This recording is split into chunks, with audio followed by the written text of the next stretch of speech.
네, 여러분 안녕하세요. 뉴스입니다. 내란 특검이 청구한 윤석열에 대한 체포영장이 기각됐습니다. 그런데 그 이유가 기가 막힙니다. 출석 의사를 밝혔기 때문이랍니다. 출석하겠다는 말 하나 믿고 체포를 막은 판사. 내란을 저지르고 북한 공격을 유도하는 내란과 외환 혐의의 정점에 있는 자를, 게다가 경찰의 3번에 걸친 출석 요구도 전부 묵살했던 자를 출석하겠다고 했잖아요. 그래서 체포는 과하답니다. 형사법은 분명하게 말하고 있습니다. 피의자가 도주하거나 증거인멸할 경우, 중대범죄의 경우 체포가 가능하다고. 그런데 판사의 눈에는 중대범죄로 안 보이는 것이죠. 아니, 더 정확하게 말하자면 사법 카르텔이 작동되고 있다고 보는 것이 합리적이겠죠. 그러나 플랜 B는 있습니다. 조은석 특검은 곧바로 28일 날 윤석열에게 출석 통보를 했습니다. 윤석열이 오든 말든 다음 단계로 간다. 출석 거부 시에 재청구 명분은 이제 충분하게 만들어졌기 때문에 윤석열이 또 버티면 이제는 체포영장이 아닌 바로 구속영장이다 라는 겁니다.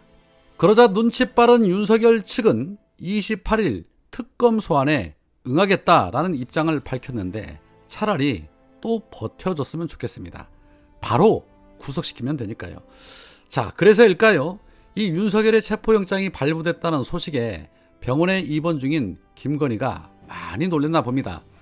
검찰 소환조사에는 그렇게도 버티더니 특검이 부르면 곧바로 달려 나오겠다라는 입장을 밝혔습니다. 그리고 특검 수사에 대비해서 변호인 추가 인선 작업에도 돌입을 했다고 합니다. 그동안 여기저기 벌어놓은 돈, 변호사 비용으로 다 날아가게 생겼습니다. 검찰은 믿을 만한 놈이 버텨주고 있었으니 그동안 무시할 수 있었지만 이 특검은 차원이 다르거든요. 그런데 이 3대 특검에 김건희가 연루가 안 된 특검이 없다는 겁니다. 참 저렇게 살기도 힘들겠습니다. 여튼 그동안은 이 두 부부가 주변의 도움을 받아 잘 버텨왔지만 이제는 안 통한다는 것이고, 그리고 윤석열 검찰이 이재명 대표를 죽이기 위해서 수많은 조작 수사를 벌여왔는데 이 그중에 대표적인 사건 중에 하나가 바로 대북 송금 사건입니다. 전현희 의원이 이미 언급하기도 했는데 이번에는 김병기 원내대표가 직접 나섰습니다. 어제 SBS 단독 보도에 의하면 이 사건의 핵심 인물인 KH그룹 배상윤 회장이 지난 3년 동안 동남아 등지에서 도피하다가 윤석열이 파면이 되자 이제서야 귀국 의사를 밝히면서 이 대북 송금 의혹과 관련해서는 자신과 김성태 전 쌍방울 회장이 북한과 업무 협약을 맺은 것은 사업 이득을 위해 비밀리에 추진한 것으로 당시 경기도와 관계가 없다라고 주장을 했습니다. 배장은 북한 측에 비밀스럽게 돈을 주는데 경기도가 어떻게 끼겠냐, 이재명 지사님하고 경기도하고는 전혀 무관한 일이다라고 인터뷰했습니다.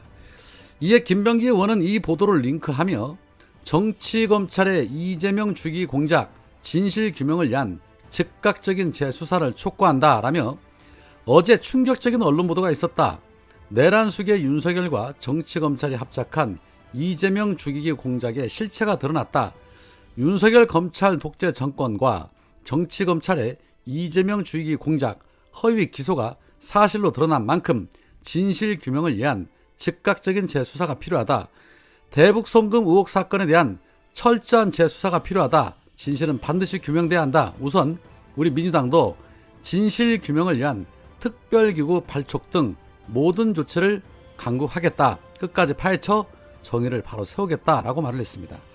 특별기구도 필요하고 정의를 바로 세우는 것도 매우 중요하죠. 그러나 배상윤 회장이 입국을 하면 바로 검찰 손에 들어갑니다. 이 사건을 조작한 것이 검찰인데 검찰에게 재수사를 요구하는 건 말도 안 되는 소리고, 즉시 신변 보호에 들어가야 하고 상설 특검을 통해 재수사하는 것이 맞다고 봅니다.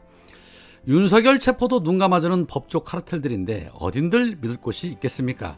검찰이 검찰을 수사한다는 건 어불성설이기에 이 사건은 상설 특검 가고 한 발 더 나아가 사법부도 믿을 수 없기 때문에 특검 재판소를 별도로 만드는 것도 필요하지 않나, 그렇게 생각합니다.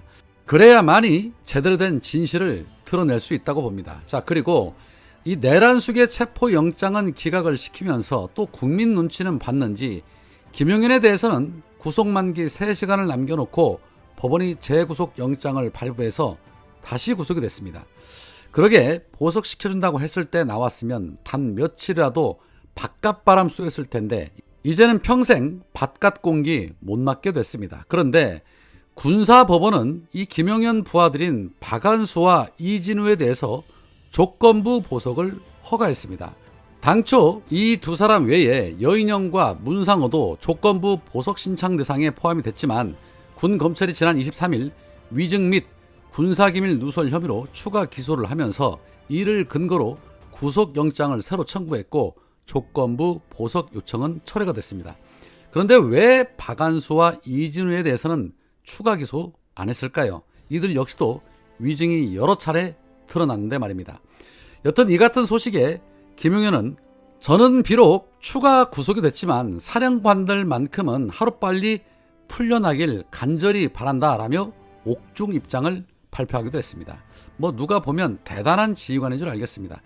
자, 내란이 일어난 지 벌써 7개월이라는 시간이 흘렀습니다. 그런데 아직도 내란 수괴는 구속되지 않았고 오히려 내란 공범들이 하나씩 둘씩 보석 석방되고 있는 이 현실에 정말 국민의 한 사람으로서 분노하지 않을 수가 없습니다. 일반 사건도 아닌 가장 중대 범죄자들을 이렇게 막 풀어줘도 되는 것인지 이들이 나와서 또 무슨 짓을 벌일지 우려도 되고 말입니다. 직위원이 1심 재판을 질질 끄는 이유도 어쩌면 무슨 꿍꿍이가 있는 것은 아닐까 자꾸 의구심이 생기는데 속히 사법 카르텔들부터 정리를 해야 할 텐데 말입니다. 이 윤석열 체포영장 기각 소식에 아크로비스타에 몰려있던 지지자들은 기적이다, 기적이야, 너무 좋아를 외치며 윤 어게인을 외치기도 했다고 합니다. 참 아직도 환자들 제법 있습니다. 그러나 이 역시도 오래가지 못할 겁니다. 자, 그리고 끝으로 어제 이재명 대통령이 광주를 찾아 본인이 약속한 광주 민군공항 통합 이전을 통한 서남권 관문공항 설립에 대한 강력한 해결 의지를 표명하면서 태스크포스 구성을 지시했습니다. 광주시는 환영의 목소리를 높였는데 자, 본인이 한 공약에 대해서 철저하게 그 약속을 저버리지 않는 리더 정말이지 든든하지 않습니까? 그리고 김혜경 여사 역시도 별도의 행보로 약속을 지키러 왔다라며 5월 어머니들을 만났습니다.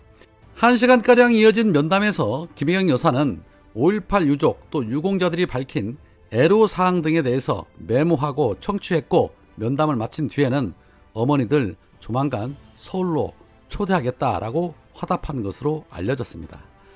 대통령 부부 내외가 이렇게 각자의 역할을 해주는 모습 이 얼마만입니까? 보기만 해도 듣기만 해도 기분이 좋아지는 것은 아마 저만이 아닐 것입니다.